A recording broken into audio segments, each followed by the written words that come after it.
It is March 15th, 44 BC.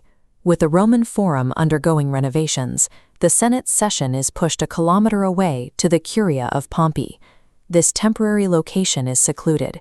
Its only exits lead directly onto a single, open portico. Right now, that portico is occupied. A large group of armed gladiators are pacing quietly in the shadows of the colonnade, guarding those exits. The senators inside have transformed this meeting room into a meticulously engineered killbox, and they are now waiting for their target to walk through the doors. The target is the dictator Julius Caesar. Over a 40-year career, he conquered modern-day France and Belgium, proving himself a military genius. His legions grew fanatically loyal to him and him alone.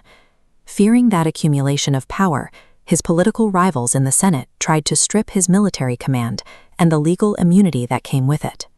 Rather than face prosecution, Caesar marched his army toward Rome, illegally crossing the Rubicon River and triggering a brutal civil war. He fought for 4 years and destroyed his only true rival, Pompey the Great. Unopposed, the Senate was forced to grant Caesar the ultimate title, dictator for life. He immediately began acting the part. He wore opulent royal robes. He placed a golden ceremonial chair in the Senate specifically for himself, and he began minting state currency bearing his own profile. Centuries earlier, the Roman people had overthrown a cruel monarchy and sworn that no king would ever rule them again.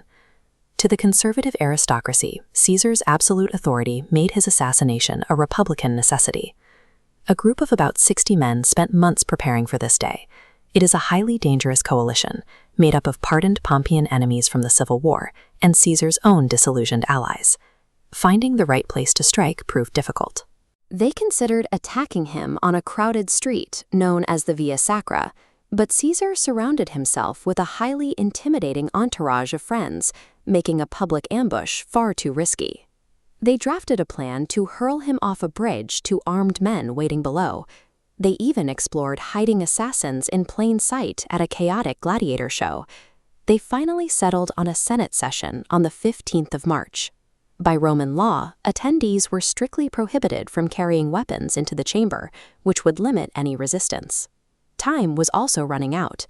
In a matter of days, Caesar was scheduled to leave Rome for an extended military campaign in the east.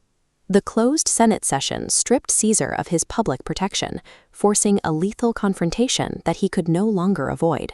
To bypass the strict weapons ban inside the Senate, the conspirators smuggled physical daggers into the room using wooden boxes, normally meant for carrying writing tablets and official records. Those gladiators guarding the exits were provided by Senator Decimus Brutus. He is one of Caesar's closest friends, a man named second in his will. Caesar sees those men, knows they belong to Decimus, and suspects absolutely nothing. Caesar's co-consul, Mark Antony, remains a dangerous wildcard, a physically imposing soldier whose loyalty is beyond question. To prevent him from intervening, Senator Gaius Trebonius intercepts Antony at the door, drawing him into a long, distracting conversation. The trap is entirely set. Through careful logistics, the assassins have systematically peeled away every single layer of Caesar's physical and political armor. Yet Caesar should have seen it coming.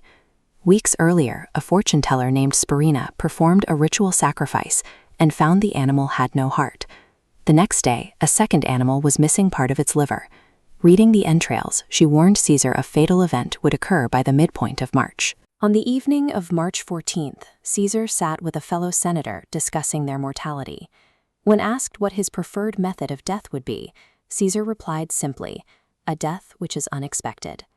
Later that same night, while he slept, the locked windows and doors of his bedchamber suddenly flew open at the exact same time. Beside him, his wife Calpurnia was trapped in a nightmare. She dreamt their house was collapsing and saw herself holding her husband's bloodied, lifeless corpse. When she woke up, she begged him to stay home. Caesar was not a superstitious man, but the sheer volume of these dark omens finally pierced his confidence. For a brief moment on the morning of the 15th, he resolved to cancel the meeting and stay home. That is when his trusted friend, Decimus Brutus, arrived at his door. Decimus appealed directly to Caesar's pride.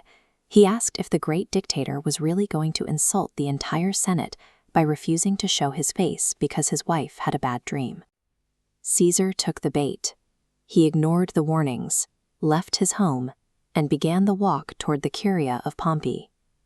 On the street, a stranger stopped him. The man shoved a scroll into Caesar's hand, urging him to read it immediately. The parchment contained the exact details and names of the men plotting against him. Caesar never read it. He kept the scroll rolled in his hand as he walked past the distracted Mark Antony, past the waiting gladiators, and took his seat on the golden chair inside the secluded room. All around him, 60 supposedly unarmed men stand up in complete silence. Caesar's belief in his own invulnerability has blinded him to the inescapable reality. There is no way out. Across the crowded room, a man named Senator Tullius Cimber rises from the benches and marches towards Caesar. Cimber loudly demands a pardon for his exiled brother. Suddenly, dozens of other senators leave their seats, shouting in support as they circle the dictator. Then, the trap closes. Cimber thrusts out his fist and rips Caesar's toga down to expose the tunic underneath. Moments later, a senator named Casca strikes the first cowardly blow from behind. His iron dagger grazes Caesar's shoulder. Startled, Caesar recoils. The lifelong military commander twirls around to fight back, jabbing at Casca with the only object he has on hand, his bronze writing pen. But a pen offers little defense against a mob of armed men. Within seconds, Caesar is swallowed by a shroud of white togas and takes 23 brutal stab wounds from the frenzy. Amid the frenzy, Marcus Brutus, a leading conspirator and staunch Republican idealist, delivers a deeply humiliating strike to Caesar's groin. This frantic, bloody pile-on succeeded in ending the life of a dictator, yet it instantly ripped open a political void that would rapidly consume the murderers themselves. As he collapses and bleeds out on the floor of the Curia, the space above Caesar is dominated by a towering statue. That statue belongs to Pompey the Great. Caesar had defeated him in a bitter civil war years earlier. Yet, in a show of grace, Caesar specifically ordered that Pompey's monuments be left standing. Now he dies directly at the feet of his fallen rival. The assassins step back, admiring their work. They are entirely convinced they have just saved the Roman Republic, but they are entirely wrong. Following his massive military victories, Caesar adopted an unusual political strategy. Instead of purging his enemies, he pardoned them. He handed them government posts, elevated their status, and treated them with deliberate leniency. Caesar thought this mercy would buy absolute loyalty. In reality, it only fostered deep, lingering resentment among the proud Roman elite. He paired this excessive kindness with an arrogant display of supreme power. He flaunted his absolute rule so openly that he made himself widely hated, while completely failing to make himself feared.